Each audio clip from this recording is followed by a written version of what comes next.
নমস্কার বন্ধুরা, মন কিচেনে আপনাদের সবাইকে স্বাগত। আশা করি আপনারা সবাই খুব ভালো আছেন। শীত তো প্রায় চলেই গেছে আর মটরশুঁটি কিন্তু এখন বাজারে খুবই কম দামে বিক্রি হচ্ছে। এই সুযোগে বাড়িতে খুব সহজে বানিয়ে নিতে পারেন এই মটরশুঁটির কচুরি। আজকে খুব সহজে মটরশুঁটি বা কড়াইশুঁটির কচুরি আপনাদের সাথে শেয়ার করব। তার জন্য মটরশুঁটিগুলোকে খুব ভালো করে দানাগুলোকে আলাদা করে নিয়ে এখন মটরশুঁটির দানাগুলোকে খুব ভালো করে ধুয়ে নিচ্ছি।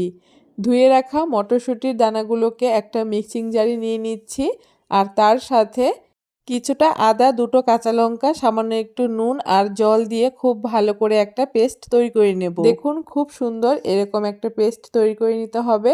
এখন কড়াইশুঁটির কচুরিগুলো তৈরি করার জন্য পুরটাকে আমি রেডি করে নেব। তার জন্য পরিমাণ মতো তেল দিয়ে তার সাথে আমি সামান্য একটু হিং দিয়ে দিয়েছি।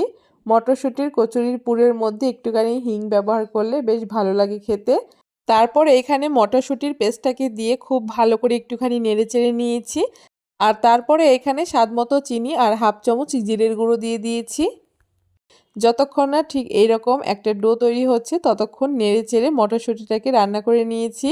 মটরশুঁটির পুরটাকে এখন নামিয়ে ঠান্ডা করে নেব। এইদিকে কচুরির জন্য আমি ময়দার লেচিটাকে তৈরি করব। তার জন্য পরিমাণ মতো ময়দা নিয়ে তার মধ্যে নুন, চিনি আর সাদা তেল দিয়ে খুব ভালো করে ময়ান দিয়ে নিয়েছি। এখন অল্প অল্প জল দিয়ে খুব সুন্দর একটা ডো তৈরি করে নেব।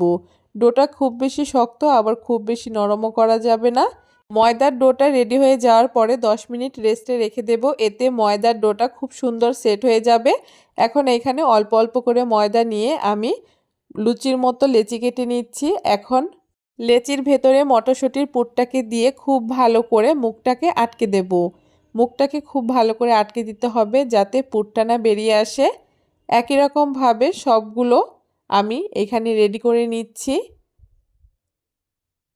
দেখুন এক এক করে আমি ময়দার লেচিগুলোকে পুর দিয়ে রেডি করে নিয়েছি। এখন লেচিগুলোকে আমি বেলে নেব। তার জন্য সামান্য একটু তেল লাগিয়ে খুব সাবধানে ময়দার লেচিগুলোকে বেলে নিতে হবে। দেখুন একটা এখানে আমার বেলে নেওয়া হয়ে গেছে। একই রকমভাবে সবগুলো একবারে বেলে নিয়েছি। এখন কচুরিগুলোকে ভেজে নেব। তার জন্য কড়াইতে পরিমাণ মতো তেল দিয়ে এক এক করে লেচিগুলোকে ছেড়ে দিচ্ছি আর খুব ভালো করে একটুখানি উল্টে পাল্টে নিলেই দেখবেন কচুরিগুলো খুব সুন্দর একদম ফুলকো ফুলকো হচ্ছে। একই রকমভাবে সবগুলো কচুরি আমি এখানে ভেজে নিচ্ছি আর সবগুলো কচুরি কিন্তু এখানে আমার একদম ফুলকো ফুলকো হয়েছিল। আপনারা কিন্তু আপনাদের পছন্দ মতো কচুরিগুলোকে একটু লালচে কিংবা একটু সাদা করে ভেজে নিতে পারেন। দেখুন সবগুলো কড়াইশুঁটির কচুরি এখানে আমার ভেজে নেওয়া হয়ে গেছে আর কত সুন্দর হয়েছে দেখতে, খেতেও কিন্তু দুর্দান্ত হয়েছিল। আলুর দমের সাথে কিন্তু এই কচুরি খেতে ভীষণই ভালো লাগে।